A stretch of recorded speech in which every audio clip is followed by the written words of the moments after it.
नमस्कार, आरपी किचनमध्ये आपलं स्वागत आहे। तर मी आज चंपाषष्ठी स्पेशल वांग्याचं भरीत बनवणार आहे आणि बाजरीचे नैवेद्य पण बनवणार आहे। यासाठी तर वांग्याला मी तेल लावून घेतलेलं आहे। आता वांगे इथं तेल लावल्यामुळे लवकर भाजतात आणि गॅसवर अशा पद्धतीने भाजून घ्यायचे आणि हिरव्या 2 मिरच्या घेतलेल्या आहेत, ती पण भाजून घ्यायच्यात।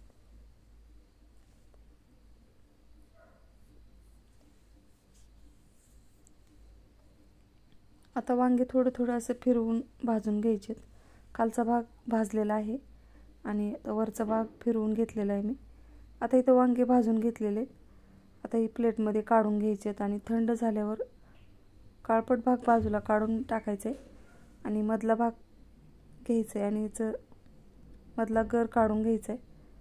आता दुसरे राहिलेले वांगे पण भाजून घेत आहे। तोपर्यंत इकडे मी कांदा बारीक कट करून घेणार आहे।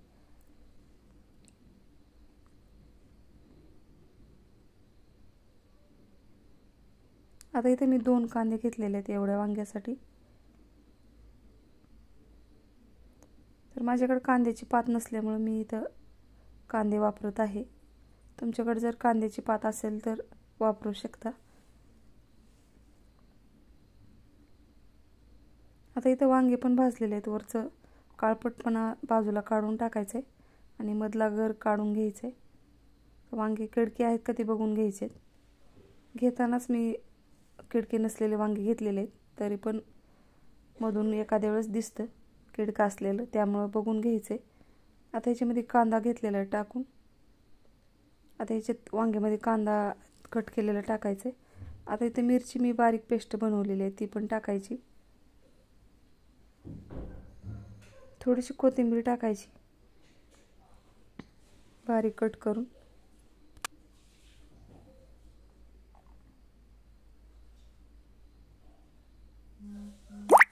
आता थोडंसं चवीनुसार मीठ टाकायचे।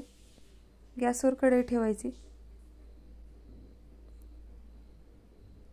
आता 1 पळी तेल टाकायचे।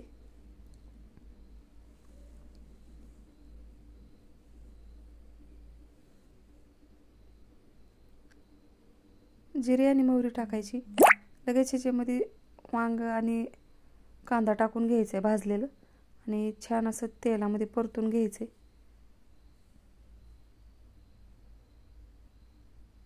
तर 5 मिनिटं इथं परतून घेतलेलं आहे मी। आता ह्याच्यातच मी लाल तिखट थोडंसं हळद टाकलेली आहे। आता इथे मी बाजरीची भाकरी बनवून घेणार आहे। आता इथे पीठ घेतलेलं आहे, थोडं थोडं पाणी घालून पीठ मळून घ्यायचं आहे।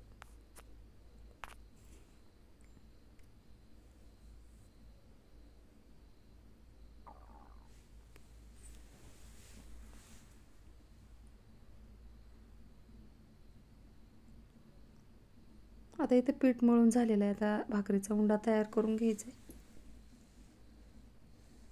थोडंसं हाताला पाणी लावून अशा पद्धतीने एकदम छान असा उंडा तयार करून घ्यायचा आहे। थोडंसं कोरडं पीठ टाकून ताटामध्ये थापून घ्यायचे।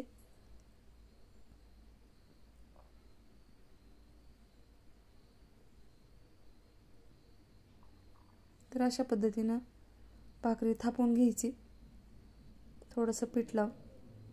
तर एकदम पातळ अशी भाकरी थापायची आणि याचे नैवेद्य बनवून घ्यायचे बाजरीच्या पिठाचे। आता मी तर वाटीत घेतलेली आहे आणि वाटीने गोल आकारामध्ये छान असे निवेद्य बनवून घ्यायचे।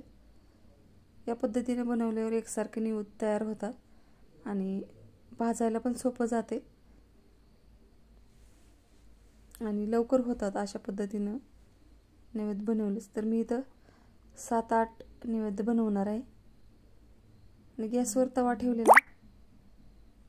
तवा गरम झालेला आहे, याच्यावर जेवढे बसतील एवढे नैवेद्य ठेवून घ्यायचे आणि वरच्या बाजूला पाण्यानं असं फिरवून घ्यायचे कोरडे पीठ असल्यामुळं आणि पलटून घ्यायचेत आणि खमंग असे हे नैवेद्य बनवून भाजून घ्यायचेत, कारण हे नैवेद्य टाकून द्यायचे नसतात, नंतर घरी खायचे, त्यामुळे छान असे खमंग भाजून घ्यायचे।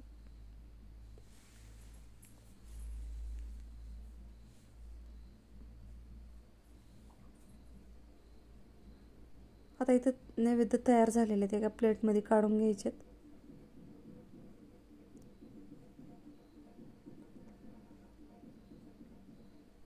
तर नैवेद्यासाठी लसणाची चटणी पण लागत असते, त्यामुळे ते मी एक गड्डी लसणाची ठेचून घेतलेले सोलून. याच्यात लाल तिखट, हळद, जिरे पावडर टाकले. बेडगी मिरच पावडर टाकायची 1 चमचा. थोडंसं पाणी टाकायचे, मिक्स करून घ्यायचे.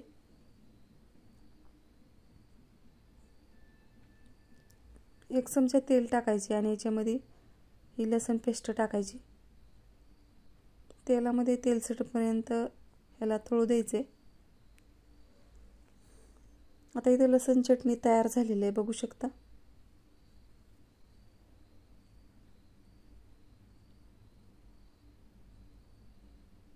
आता इथे सर्व तयार झालेलं आहे. सपक डाळ, भरीत आणि लसूण चटणी.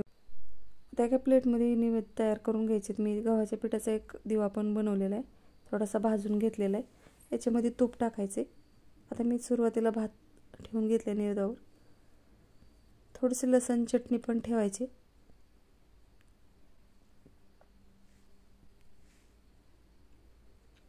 आता इथे वांग्याचं भरीत पण नैवेद्यावर ठेवायचे. तर अशा पद्धतीने मी नैवेद्य तयार करून घेतलेले आहेत. तर इथे मी सपक डाळ पण घेतलेली आहे नैवेद्यावर ठेवण्यासाठी. माझ्या चॅनलला सबस्क्राईब करा, लाईक करा, शेअर करा. व्हिडिओ बघितल्याबद्दल धन्यवाद.